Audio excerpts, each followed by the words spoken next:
కాకినాడ జగన్నాథపురం అన్నమ్మ ఘాటి ఇందిరా కాలనీలో వెలిసిన శ్రీ కనకదుర్గ సత్యమ్మ తల్లి అమ్మవారి ఆలయంలో దేవి శరన్నవరాత్రి మహోత్సవాలు ఘనంగా ప్రారంభమయ్యాయి.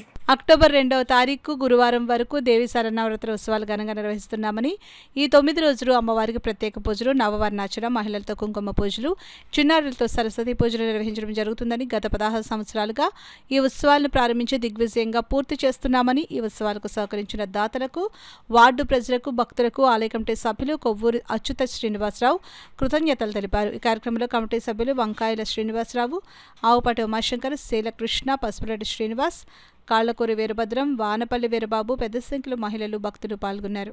కనకదుర్గ సత్యంతల్లి అమ్మవార్ల ప్రశాంత నిలయంలో కాకినాడ జగన్నాథపురంలో వేయించేసినటువంటి శ్రీ కనకదుర్గ సత్యంతల్లి అమ్మవారి ప్రశాంత నిలయంలో ఈ రోజున అమ్మవారి కలశ స్థాపన కార్యక్రమం, కుంకుమ పూజలు నిర్వహించడం జరిగింది.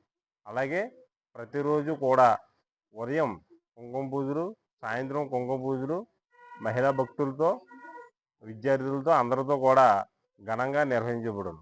అలాగే ఈ నెల 29వ తేదీన సరస్వతీదేవి పూజా కార్యక్రమం సందర్భంగా విద్యార్థులందరికీ ఇక్కడ వేద పండితుల సమక్షంలో సరస్వతీదేవి పూజ ఘనంగా నిర్వహించి అన్నప్రసాదములు వారిని స్వీకరించి అమ్మవారి కృపకి ప్రతి ఒక్కరు కూడా పాత్రలు కాగలరని కోరుచున్నాం.